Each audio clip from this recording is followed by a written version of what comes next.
the BBC World Service. And on our website, you can explore more of our programmes, from documentaries to science. Listen and download at any time by going to bbcworldservice.com.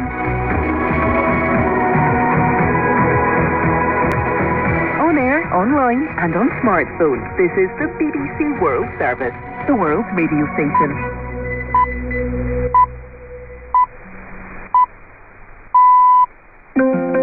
Welcome to Newshour from the BBC World Service. I'm Julian Marshall. Russia fires missiles at Lviv International Airport in western Ukraine, and there's fighting inside the besieged southern port city of Mariupol. Also today,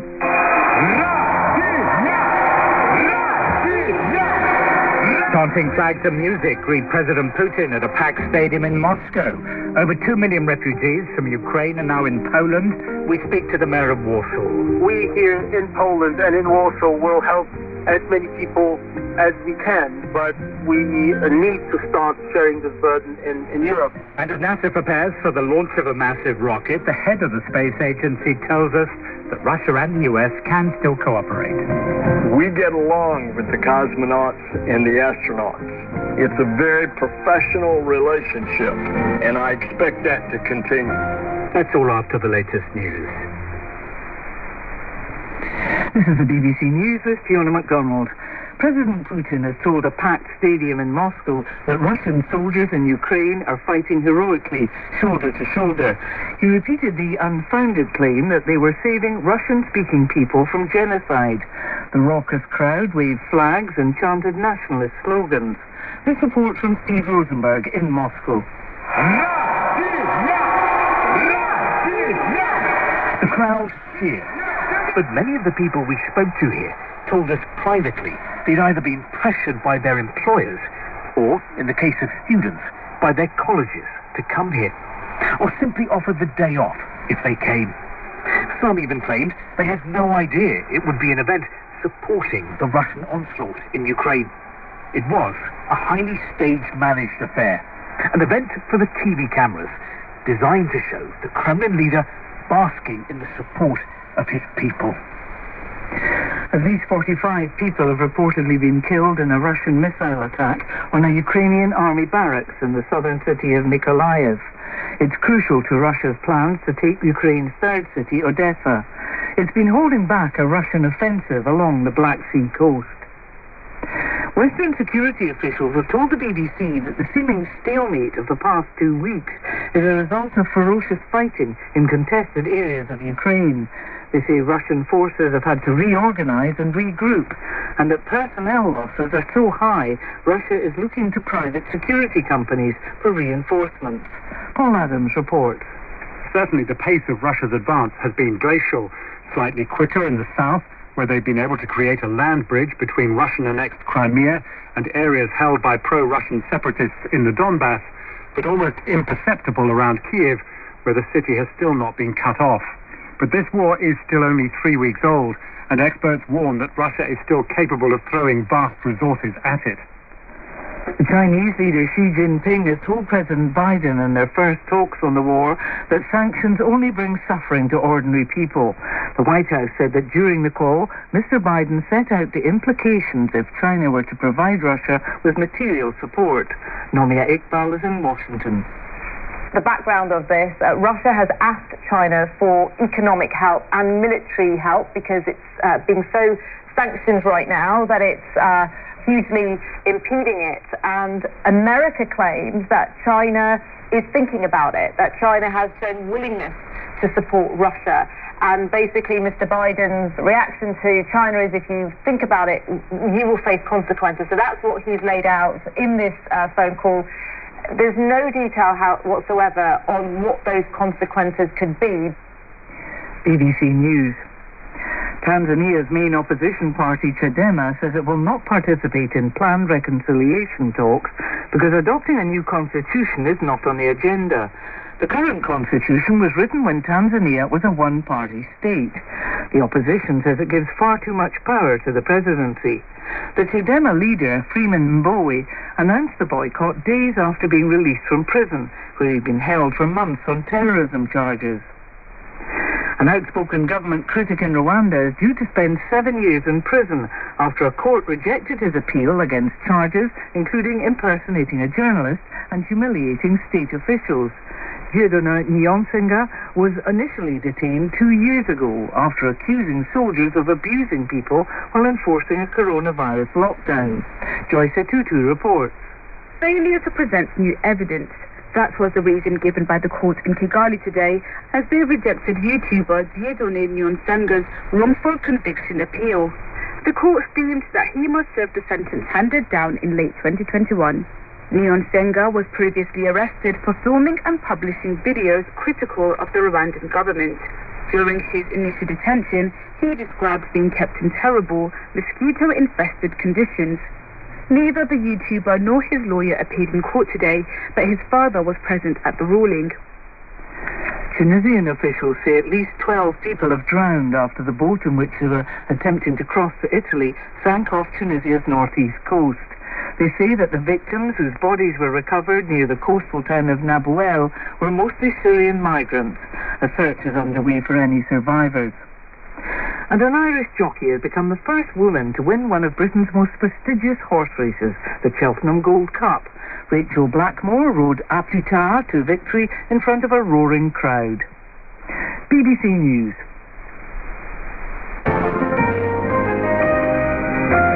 Hello and welcome to Newshour from the BBC World Service, coming to you live from our studios in central London. I'm Julian Marshall. It's been another day of devastation in Ukraine, another day of diplomacy, and also a day on which President Putin was acclaimed by his devoted supporters in Moscow, they seemingly oblivious of the human suffering the invasion has caused. With Russia's advances in the northeast and south reported to be stalled, it's been tentatively expanding its offensive to the far west, to the city of Lviv, where a facility close to the international airport has been hit by missiles. Let's hear from the BBC's James Reynolds in Lviv. It happened, Julian, at about first light, 6:25 in the morning. There were 4 explosions at this aircraft repair plant, which is around the airport complex on the western outskirts of Lviv. Many people at the time were sheltering in bomb shelters, in basements, because there was an air raid warning. And when people came out, they all saw, and we all saw, the plume of black smoke on the western outskirts. It is clear that Russia has wanted to go after some of the infrastructure that may keep Ukraine in its war effort going. But I think it was a reminder to people here in Lviv, which had been something of a safe haven, that everywhere in Ukraine is at war. And Ted, can I just take you now much further south in Ukraine to the port city of Mariupol, which has been besieged now for weeks. And how goes the rescue operation to find survivors in that theater which was bombed by Russia and where people had sought refuge? The latest information we have is that 130 people have been rescued from that theater building, but the authorities, according to President Zelensky, are still trying to get proper access. They're still trying to see how many others might be under the rubble. Now, just to give you a couple more numbers, one official in Mariupol suggested that 1,000 to 1,200 people may have been sheltering in the building. Human Rights Watch says that figure may actually be 500 to 800. 130 have been rescued. So at the very least, the whereabouts or the fate of several hundred people are still in question. I've been to the weeks-long bombardment of Mariupol, but I understand there's also fighting now inside the city. This is a claim that was first made by Russia. Moscow had said that there was fighting inside the city, and one can understand why that would come from Russia, because, of course, its aim is to conquer Mariupol, to turn it over to Russian control, to allow Russia an unbreachable land corridor from the territories it's taken in the east to the Ukrainian territories it's taken in the south.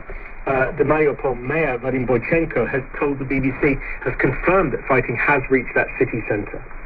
And the city of Mykolaiv, also on Ukraine's south coast, I understand that there has been an assault and attack on an army barracks there and a large number of fatalities. Yeah, the details we have are incomplete, as they always are in these particular cases where Russia is taking territory and where it's difficult to contact officials. But the latest indications we have suggest that perhaps 40 people have been killed. It was an army barracks. The barracks was being used to train soldiers. And that area in which Mykolaiv is a crucial area. It is in the southern belt of Ukraine in which Russia is concentrating a lot of its forces. It's able to do so because it annexed Crimea in 2014, able to build up forces there, and its aim, as far as we can tell, looking at, is to try to take places like Mykolaiv, to try to take Mariupol, and then potentially to try and take Odessa in the south, which would then cut Ukraine itself completely off from its coastal territories. That's the BBC's James Reynolds in Lviv. I've also been speaking to the deputy mayor of Lviv, Andrei Moskalenko. With this airport attack, I asked him, does he now think that war has come to his city? So we emphasize that this war become more closer and closer to EU and NATO border, so it's not far away, approximately 20 kilometers to EU border. It's one more sign that this war from Russia's side is not only against Ukraine, it's against the whole world. Today we can say that we have some safe place in Europe because nobody can predict 1 month ago that awful things which right now in Kyiv, in Mariupol, Kharkiv can happen, and so how it look like. So today heroic Ukrainian military, they defend the whole world in order to not spread this to Europe.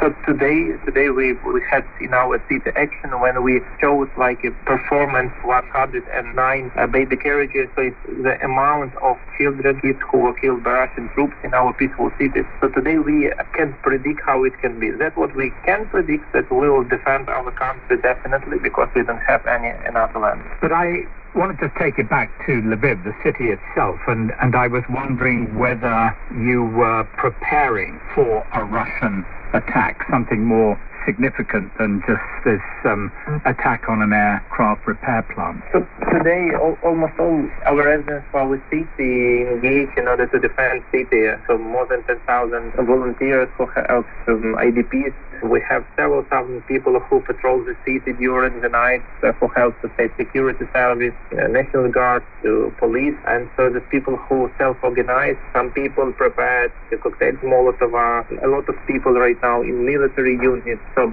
today I can say that we don't have any time to think or to have some words. They all prepare to be in that place where they can be the most efficient. Somebody can prepare some food, some can be like drivers, some can teach how to use weapons, some can provide some help for women and children who are located in our city. Today a lot of people leave their current job in order to be efficient in military or in order to defend like a volunteer. But is it only a question of time in your mind before the conflict reaches Lviv, or do you think the city might be spared by the Russians because of its long history and its cultural heritage? Today it's the bombing from Russia's side. It's become closer to all cities here and Lviv as well. So that ago it was this region. Right now it's not far away, Lviv airport. So we don't know what will be this evening or tomorrow. So of course that they want to feel fear, they want to push on our country. But so it's there what the Russian troops and Putin want to do. But the whole world has to really see what they do. They fight against children, they fight against women. So it's not a question about Lviv or Kharkiv or Kyiv, because we today are not divided for cities. We are all Ukrainians. That's what connected in other cities. It's about our colleagues, relatives, friends. I mean, what are your own plans, sir, if the conflict reaches Lviv? Will you stay in the city or will you choose to leave? Because they say that elected officials will be targeted by the Russians.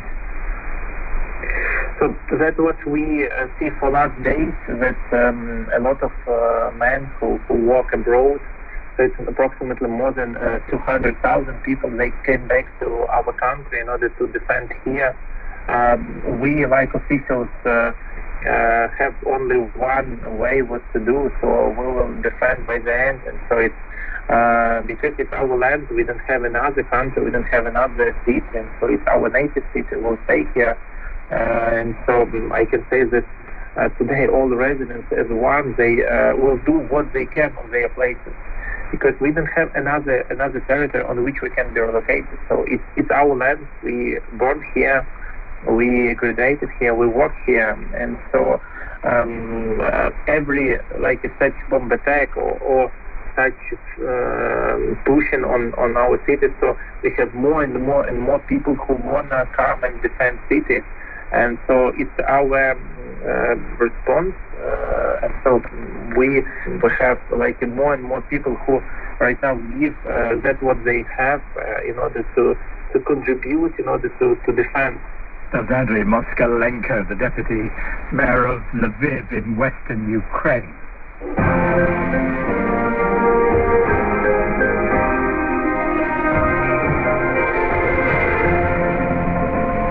President Biden has called President Putin a war criminal, but it's clear that the tens of thousands of Russians who packed a football stadium in Moscow today to hear him speak don't recognize that description. The occasion was a concert to mark the 8th anniversary of Russia's annexation of the Ukrainian territory of Crimea, an illegal act that arguably set the scene for the current full-scale invasion.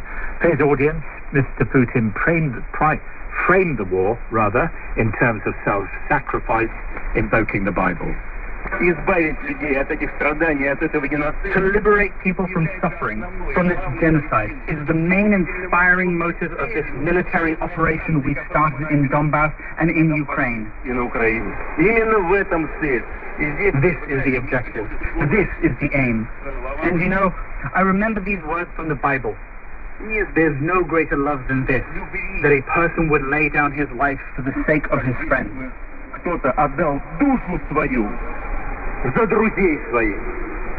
President Vladimir Putin, and let's hear more about the rally from our correspondent Steve Rosenberg. In Moscow today, the Kremlin tried to show that the Russian public is fully behind the president and his offensive in Ukraine.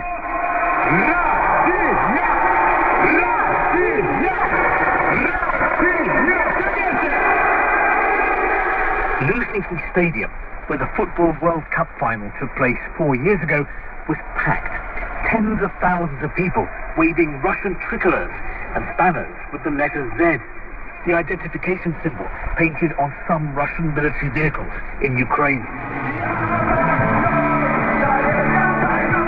First, the warm-up act, a pop star singing "I was born in the USSR." Then, the star guest. Президент Российской Федерации Владимир Владимирович Putin! President Putin appeared on stage.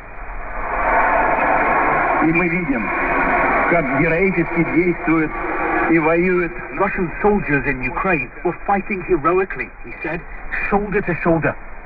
And he lauded Russia's annexation of Crimea 8 years ago today.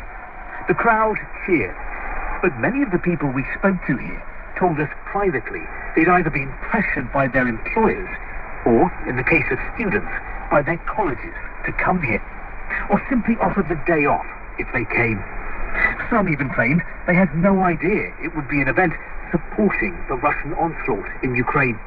It was a highly stage-managed affair, an event for the TV cameras, designed to show the Kremlin leader basking in the support of his people. Steve Rosenberg in Moscow. Well, President Putin may have been center stage today, but he finds himself increasingly isolated internationally. Bulgaria and the Baltic states of Latvia, Estonia and Lithuania have announced the expulsion of 20 Russian diplomats between them in what appears to be a coordinated move. Bulgaria declared 10 diplomats to be persona non grata for breaching the International Convention on Diplomatic Relations, a euphemism for espionage. And don't forget, if you want to listen to Newshour but miss the live broadcast, the podcast of the programme is available, updated twice a day. Just type into your search engine BBC Newshour podcast and you'll find it there. You can also subscribe to the feed if you want to receive it on a regular basis.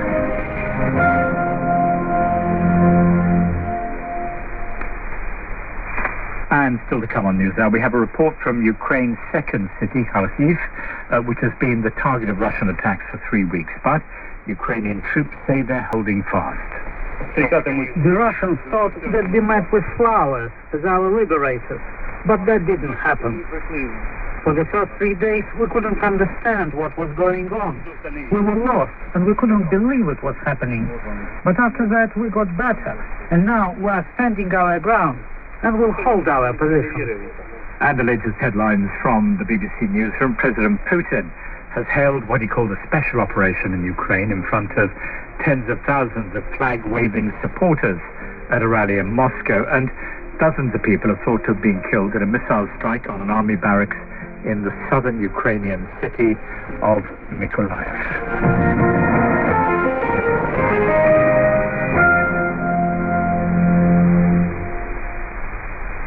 This is Julian Marshall with Newshour live from the BBC in London. Of the 3 million people who fled the conflict in Ukraine, some 2 million have sought refuge across the border in Poland. Mostly women and children. They've been welcomed by Poles, but the mayor of the capital, Warsaw, Rafał Trzaskowski, sees a crisis brewing if, as is inevitable, more refugees arrive and Western governments and the United Nations don't do more to help. I asked him first how many Ukrainians had arrived in his city. 400,020 passed through Warsaw and 300,000 are still in my city. And just to give you the order of magnitude, in 2015, in peak months, 400,000 people were coming to Europe. And we have that number in Warsaw alone in 3 weeks. And is the presence of so many Ukrainians visible? I mean, is it something that one would notice if you visited Warsaw?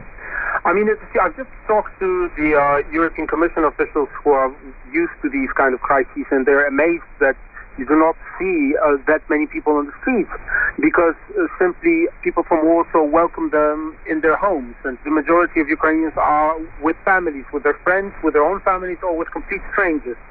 So you do not. It's not a visible crisis on the street, but of course we have hot spots where there are quite a lot of people at a given moment. Such as what, at railway stations? At railway stations, yes. Now we've just started the process of registering an identity number, a social service number, if you will. There are queues of Ukrainians waiting to actually get registered. And of course, in parts of central Warsaw, you can see quite a lot of Ukrainians. But you do not have any kind of big reception centers and so on and so forth. So, they are not that visible. I mean, these are people who I assume many of them are injured. Certainly many of them are traumatized. I mean, what assistance can you offer on those fronts? Well, I mean, the most important problem is that at the beginning, 3 weeks ago, people who are coming to Warsaw were taken care of by their families and friends. And now more and more people need assistance, need accommodation. And yes, I mean, some of them are just escaping bombs and rockets, and they're very, very, very traumatized. And of course, the stories that we hear every day, I'm on the ground every day, and I listen to them, I talk to them, are heartbreaking. And the problem is that up until now, most of what we were doing was just a very good improvisation of the civil society, of non-governmental organizations, thousands of volunteers, and of course my city services. But we are reaching a point where we really need a system, a European Union in place, the United Nations in place, so that we can deal with the crisis in a more systematic manner, because otherwise simply Warsaw will be overwhelmed. So we're talking here about constructing refugee camps, are we talking about reception centers? Most importantly, we need a relocation scheme in Europe and in the world, because we need to start sharing the burden. The Ukrainians are fighting for our freedom and for the stability of European and transatlantic institutions, and we need to do our bit. And of course, we here in Poland and in Warsaw will help as many people as we can, but we need to start sharing this burden in Europe. And we need European institutions in place to help us out. For example, all my city services, all my social workers now work with refugees. All my children's psychologists work with refugees. We can do it for a week or two, maybe for a month, but the city has to function normally. So we need assistance. And the United Nations and the European Union institutions and agencies have people who can help us. You've spoken of the welcome that has been given to the refugees thus far by Polish families, but at the same time you've expressed a fear that there are many, many more Ukrainian refugees to come. Are you concerned that Polish patients might start wearing thin? Well, the reflex of solidarity is very, very strong in Poland and elsewhere in Europe. But of course, you have to remember one thing, that the Polish Parliament was very generous in granting Ukrainians almost a citizen status, which means that they have access to free education, to free health care, to social services. And of course, my services, I'm responsible for all the schools in Warsaw, for 11 hospitals. My services are spread very thinly, and we are worried that the system might reach a point in which it will have problems functioning, and that might, in consequence, influence the people's attitude towards refugees. That's why we need to share the burden with our friends in Europe and elsewhere. The mayor of Warsaw, Rafał Trzaskowski. Well, of the Ukrainian children who've crossed the border into Poland, 65,000 have already started in Polish schools, but they're expecting many more. The children are first given an introduction to the Polish language and education system. Our correspondent Dan Johnson has been to a school in Krakow, not far from the Ukrainian border, which accepted its first children a fortnight ago. There's little sign, Artem, who's 13, started here only a fortnight ago, and Victoria just last week. Now they learn in a different language, get used to a new school, and try to make friends, all under the added weight of running from war and being cut off from family. I've lost my friends. They were scattered around the world. Some of them are in Poland, in different cities.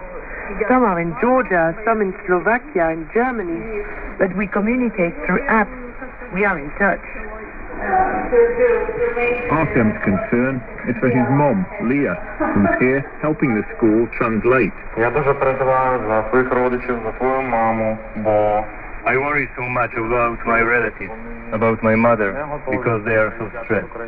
They were not ready to move from Ukraine and leave their house, but the situation is like this, and we have to get used to it. This is life. Sometimes they say that they watch videos about the war all day long. There are difficult days, but the teachers, like Anna Adamska, are alert. Sometimes they seem to be very sad and thinking about something else, like they weren't here with us, but just trying to forget about things they saw in the Ukraine. The head teacher says he's expecting many more children, and special introductory lessons start next week. This school's made impressive early efforts to integrate Ukrainian kids, but so many don't have this chance yet. And classroom space is limited, as well as the language barrier being difficult.